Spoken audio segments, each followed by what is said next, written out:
Mesmo assim, Senhor, sendo temático, ó Pai de poder e glória, o culto desta noite, mas o Senhor o preparou, o ajudou e trouxe sobre ele uma palavra para trazer aos nossos corações. Usa o Senhor continuamente, ó Pai amado, grandemente nesta noite e ajuda-nos a cada vez mais abrir os nossos corações para compreender, Senhor amado, o que o Senhor está falando conosco. Papai amado, de poder e glória em Cristo Jesus, eu apresento o teu servo diante da tua presença, ó Pai amado, e peço a ti as tuas bênçãos sobre ele e sobre cada um de nós, para continuarmos glorificar o teu santo nome em Cristo Jesus, ó Pai. Amém.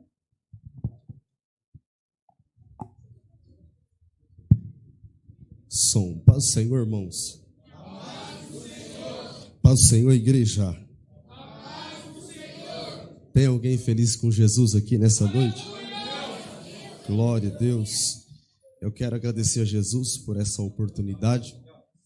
Quero aqui parabenizar os jovens, local, pelo trabalho. Eu sei que não é fácil, mas eu creio também que a vitória, ela vem do céu. Aos pastores, Deus abençoe, viu? Obrigado pela confiabilidade, pelo carinho, pela recepção de sempre. Pastor, Deus abençoe. Aos líderes aqui também, Deus abençoe. Está ali comigo a minha esposa, a missionária Rayane, a minha filhinha Lívia. Foi o presente que Deus nos deu. Ela nasceu no dia do meu aniversário, irmãos. Dia 21 de janeiro, o Senhor nos concedeu essa bênção. E eu creio que essa noite aqui vai ser uma noite abençoada. Já está sendo. E eu creio que Deus tem uma porção da sua palavra para nós aqui. Pelo menos com uma pessoa Jesus vai falar aqui nessa noite. Bom rever também João, é um amigo, cooperador João. Deus abençoe a sua vida, em nome de Jesus. Cauê, Deus abençoe também, varão, em nome de Jesus. Queridos, Epístola de Paulo aos Romanos, capítulo de número 5, versículo de número 8. Epístola de Paulo aos Romanos, capítulo de número 5. Versículo de número 8.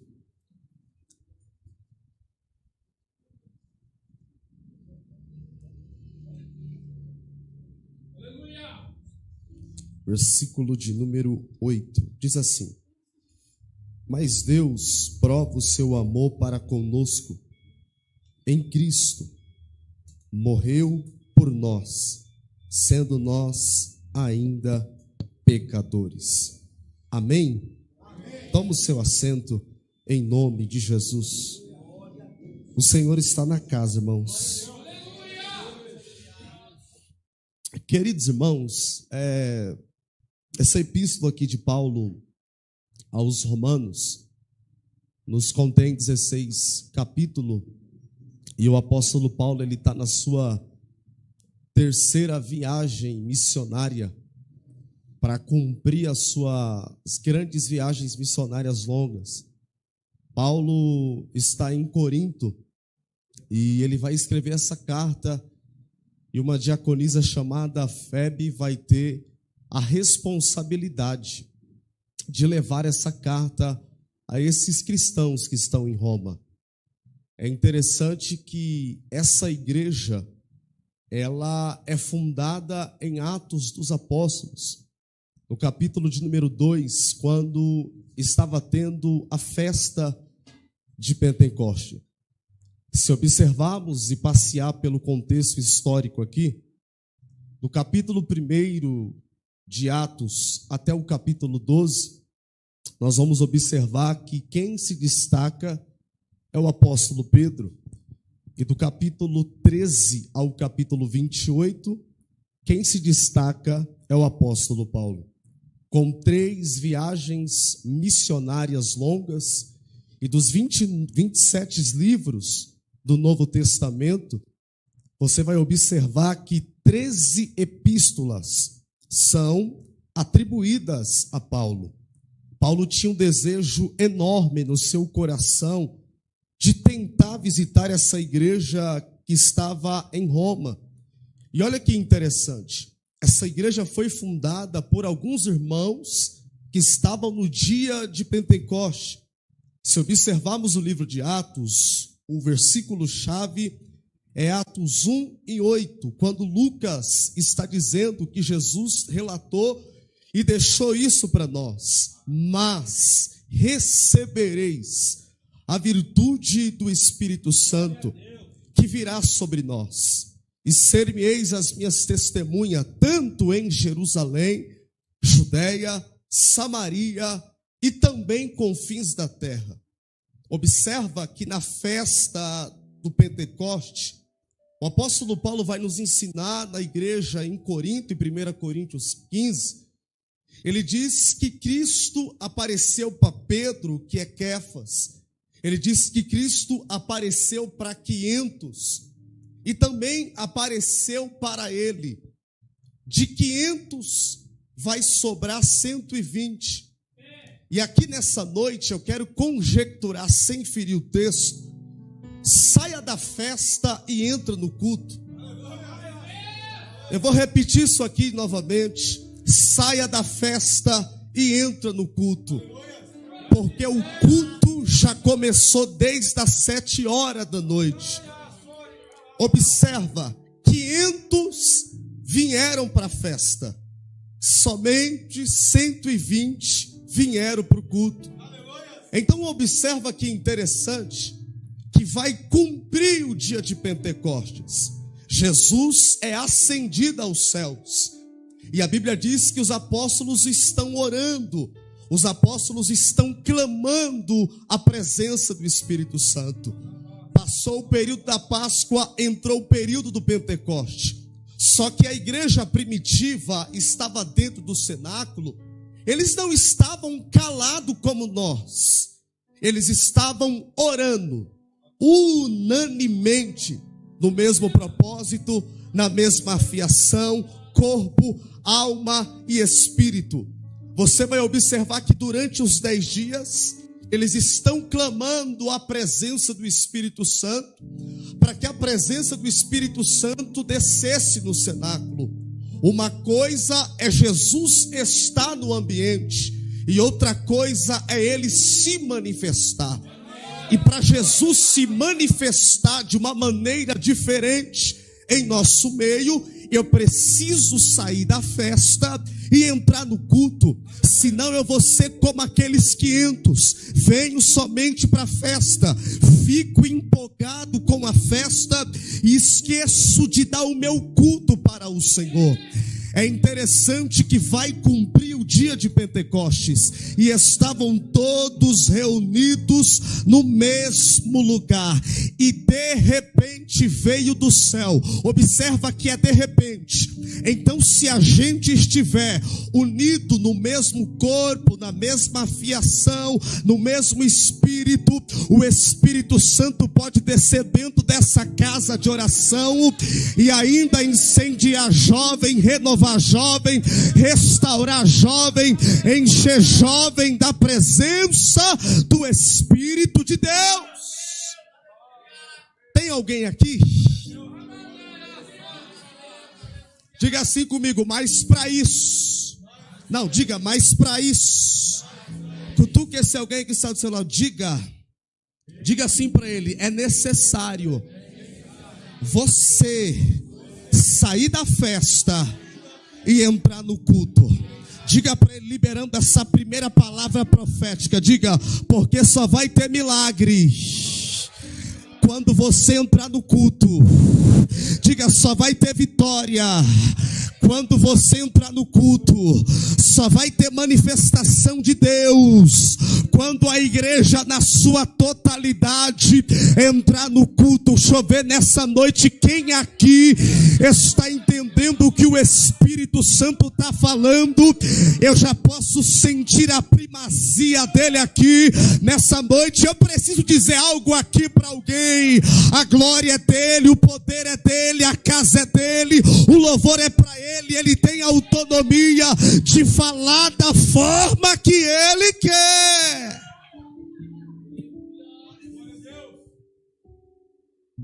A igreja, ela é inaugurada nesse ambiente.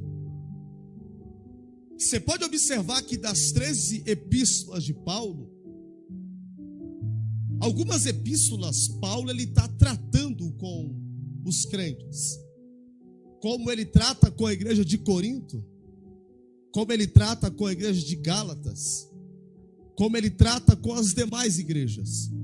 Mas essa epístola aqui, se nós jovens entender a analogia que Paulo está colocando para nós, nos 16 capítulos, os nossos cultos seriam totalmente diferentes. Porque se você observar o capítulo 1, ele vai começar a falar da homossexualidade. Ele fala que Deus entregou o seu povo aos seus próprios desejos. No seu capítulo 3, e o que resume o tema para coaligar com o tema, Romanos 3, 21 vai dizer que todos pecaram. Tem alguém aqui? E estão destituídos da glória de Deus. A pergunta que se fica: se não fosse Jesus, se não fosse o Nazareno passando os 3 processos. O primeiro processo foi no deserto, ele está como a semente da mulher. O segundo processo foi no Getsemane, e a tua obediência foi no Getsemane, e o seu sacrifício foi no Calvário. Para você entender o que se resume aqui, para a gente estar reunido quase 9 horas da noite, João 3,16, porque Deus... Não, se você entendesse isso aí, o seu glória seria melhor, porque o teu glória não é para o pregador, não é para pastor, o teu glória é para aquele que subiu ao púlpito aonde ninguém subiu, que foi levado ao madeiro, que ressuscitou ao 3º dia. Se não fosse Jesus Cristo de Nazaré, porque Deus amou o mundo, porque Ele entregou o seu Filho unigênito, para que todo nele que nele crê não pereça, mas tenha vida eterna. Deus tem as suas formas de trabalhar, Deus tem as suas formas de operar. A epístola de Romanos é uma epístola que o apóstolo Paulo ele está implantando a sua teologia, usando a sua unção apostólica para tratar um assunto espiritual com essa igreja. O Espírito Santo não permitiu Paulo estar fisicamente com essa igreja, mas ele escreve esses 16 capítulos, e se você pegar o capítulo 5 ao capítulo 8, vai refletir a santidade, algumas coisas que precisamos entender e compreender e voltar aos princípios. O capítulo de número 10 ao capítulo 16 vai mostrar algumas coisas em Israel, e o capítulo restante vai mostrar a nossa conduta diante da presença de Deus. Quando eu vejo Paulo escrevendo Romanos capítulo de número 12, ele está dizendo: eu rogo-vos, pois irmãos, que ofereceis os vossos corpos. E se a gente oferece os nossos corpos como sacrifício vivo, santo, agradável a Deus, aí vem a promessa. Muitas das vezes nos preparamos, nos arrumamos por fora, estamos bonitos por fora, mas Jesus conhece o nosso culto aqui dentro. Mas Jesus sabe o que se passa exatamente aí dentro. Para eu poder experimentar a boa, a perfeita, a vontade e agradável de Deus, eu preciso passar por essa metanoia, eu preciso passar por esse processo. Ele está dizendo que a gente tem que oferecer os nossos corpos como sacrifício vivo, santo, agradável. Você quer ver? Eu estou pregando aqui, mas mas tem gente que queria estar no meu lugar. Deixa eu te dizer uma coisa: quem escolhe ainda é o Espírito Santo, quem faz ainda é o Espírito Santo, quem direciona ainda é o Espírito Santo. Por quê? Porque a gente quer a glória para nós, a gente quer para nós e esquecemos que é para Ele.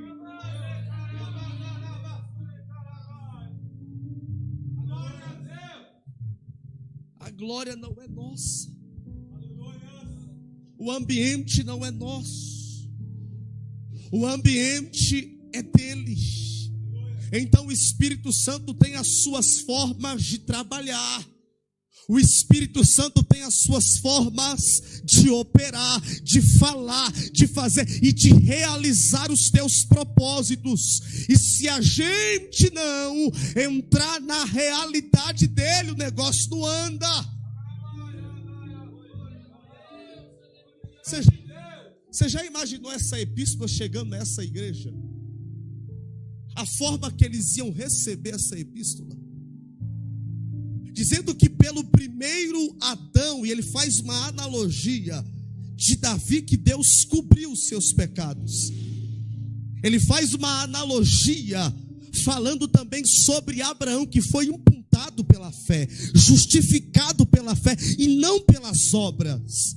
Imagina essa carta chegando a essa igreja, a alegria que essa igreja tinha de receber essa carta. Paulo está tratando um assunto totalmente espiritual e teológico, dizendo: olha, lembra, Romanos, do primeiro Adão. Paulo vai fazer uma analogia, falando do primeiro Adão e falando do segundo Adão.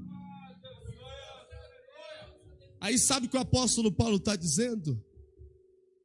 Por um Adão, o pecado entrou na humanidade. Por um Adão, teve desobediência. Por um Adão, a humanidade é pecaminosa.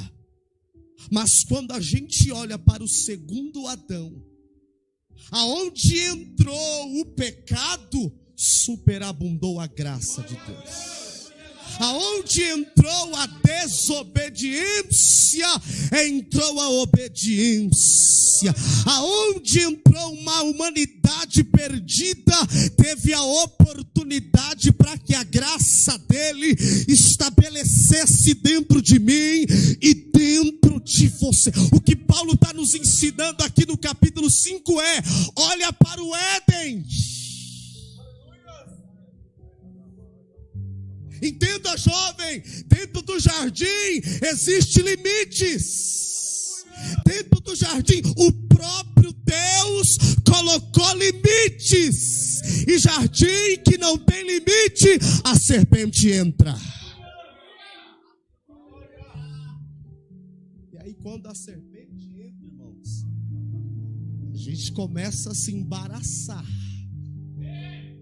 E para poder sair,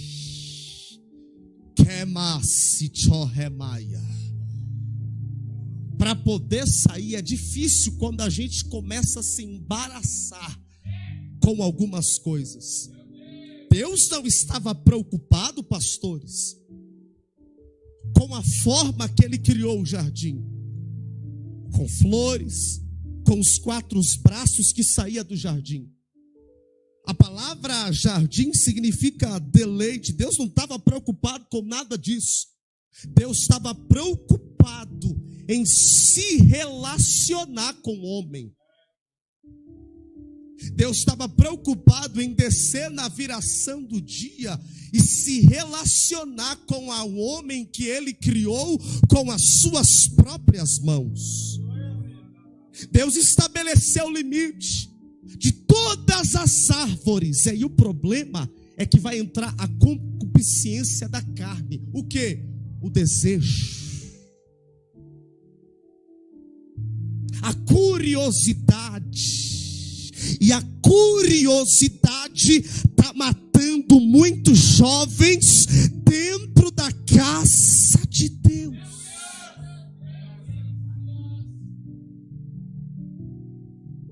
Deus Deus colocou o homem e disse: olha, de todas as árvores é para você comer, mas está vendo essa aqui, do conhecimento do bem e do mal, fica subentendido, tem alguém aqui? Fica subentendido que Deus está colocando limite dentro do jardim. A árvore da vida, que na tipologia é o próprio Jesus, que está no meio, a curiosidade expulsou eles do jardim. A concupiscência dos olhos, da carne, a curiosidade expulsou eles do jardim. E observa que interessante, que a serpente, isso aqui serve de lição para a gente entender a forma que como Cristo derramou o seu amor por nós. Sabe por quê? Porque antes de nós o amamos, Ele nos amou primeiro. Sabe por quê? Porque a cédula que era cravada em nós, ela foi cravada na cruz. Você pode dar um glória a Deus por isso? Sabe o que me chama a atenção, irmãos, no jardim? É que quando a serpente está falando, ela está usando a pá. Peraí, me ajuda a pregar. Quando a serpente está falando, ela está usando a palavra. Quando o diabo se apresenta no deserto, o diabo está usando a pá. Olha aqui para mim, se você não dá agora, você está mal.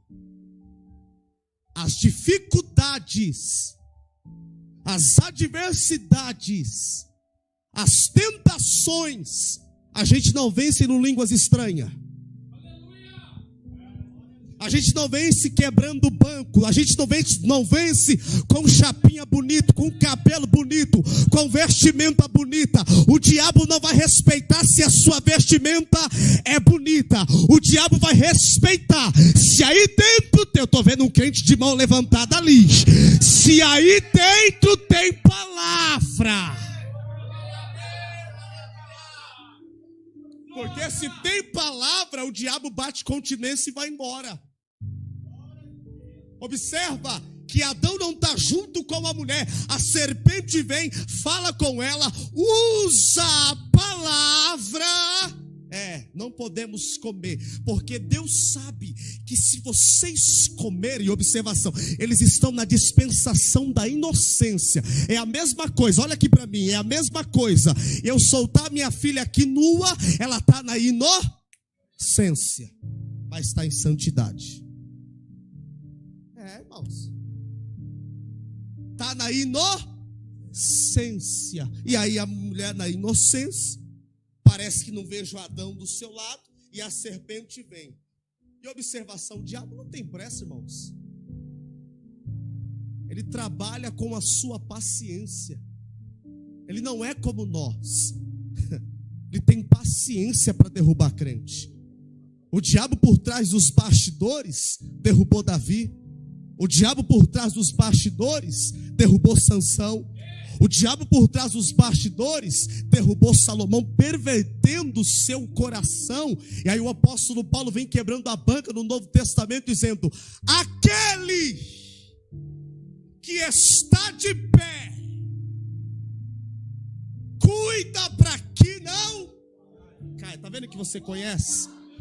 Conhecemos e não queremos praticar. Queremos ficar dando desculpa para pecar. Não, é porque Deus me entende, mas as consequências não vêm hoje. As consequências vêm lá na frente. Então, o diabo não tem pressa para poder trabalhar. Ele lança a semente. Hoje geração, irmãos, que gosta do movimento, mas não gosta de palavra. Ou geração que é só pelo barulho ou pelo movimento. É por isso que quando vem as lutas, as pelejas, as dificuldades, aí eu vejo Davi no Salmo 119 fazendo uma pergunta e ao mesmo tempo respondendo: como se purifica o mancebo? Aí ele responde: observando a tua palavra. Olha aqui para mim. Então, lá na sua faculdade, lá na sua escola, as pessoas não vão te respeitar porque você é bonito ou é bonita. As pessoas vão te respeitar por causa da sua identidade. E você não precisa abrir a boca para demonstrar que você é filho de Deus. Porque antes que Jesus ir tentado pelo Espírito no deserto, a Bíblia diz que aconteceu 3 coisas no Jordão. Quem é filho não precisa demonstrar nada para o diabo nesse processo. Porque se tem alguém bom de Bíblia aqui, está entendendo o que o Espírito Santo está falando. Aconteceu 3 coisas no Jordão. A Bíblia diz que Jesus ora e o céu abre. E o que eu entendo? O céu só pode se abrir para quem ora. Acontece 2 coisas no Jordão. O Espírito Santo desce de uma forma corpórea em Jesus. Acontece outra coisa. Quem é filho não precisa demonstrar nada para ninguém, porque no Jordão está todo mundo vendo, está todo mundo enxergando, mas no deserto está o diabo e você, e o diabo está olhando para alguém aqui. Eu quero ver até onde ele vai, eu quero ver até onde ela vai. Se não tiver palavra, vai cair no prato. Se não tiver palavra, vai cair nas ciladas. Se não tiver palavra, vai cair nos pratos.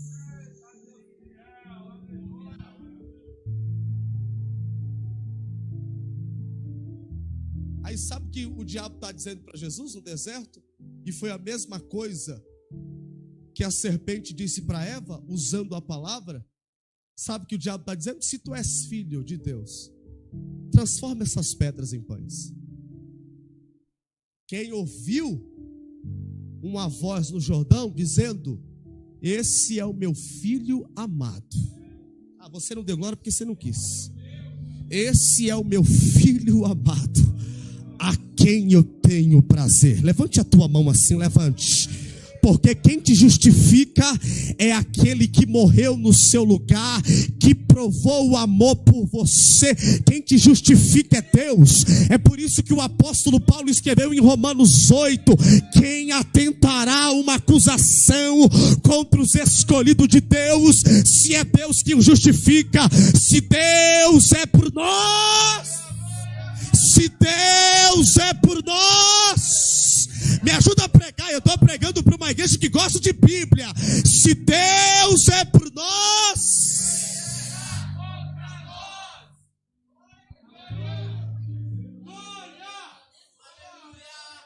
olha aqui para mim. O diabo se apresentou no momento mais vulnerável da mulher, porque ela está sozinha. Adão não está do lado. O diabo se apresentou. E aqui na analogia, para você entender, eu estou pregando sobre 2 Adãos nessa noite. O Adão que caiu na tentação e o segundo Adão que venceu. Não, você não entendeu.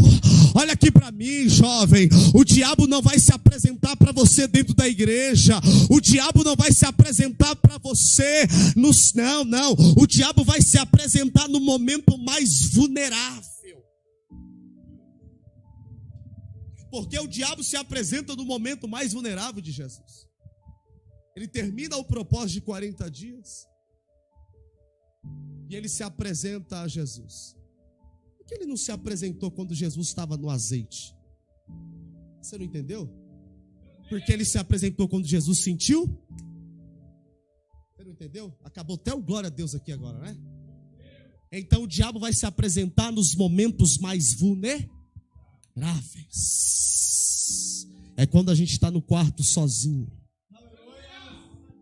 É quando a gente está sós. Isso aqui é santidade. Isso aqui é manter a santidade. Eu provando para mim, provando para Deus e provando para o mundo espiritual que eu sou um jovem separado, que eu sou um jovem santo, que eu sou um jovem diferenciado na presença dele. O que está acontecendo aqui nesse capítulo 5, irmãos? E o apóstolo Paulo, bem simples, e eu vou para a parte final aqui, de uma forma simples e objetiva. Quando a serpente fala com Adão, com Eva, Eva come e dá para o seu esposo.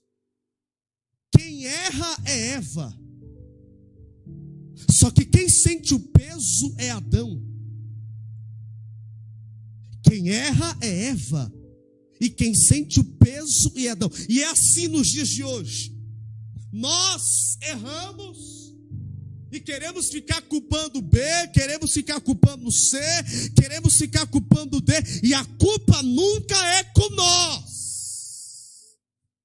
E aí tem sentença para a mulher, tem sentença para o homem, tem sentença para a serpente, e Deus coloca 2 querubins no jardim, uma espada rodando para lá e para cá. Aí sabe qual foi a sentença? É que nasceria um da semente da mulher, que esmagaria, que pisaria. E olha aqui para mim, eu vou encerrar. Mateus 4, Lucas 3. Jesus está como a semente da mulher. João, se Jesus falhasse aqui, isso aqui é muito profundo, olha aqui. O que seria de nós? Aqui é batalha espiritual. É a maior batalha no mundo espiritual que aconteceu, foi essa no deserto.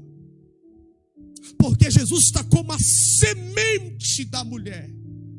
E Paulo diz que por um Adão entrou a desobediência.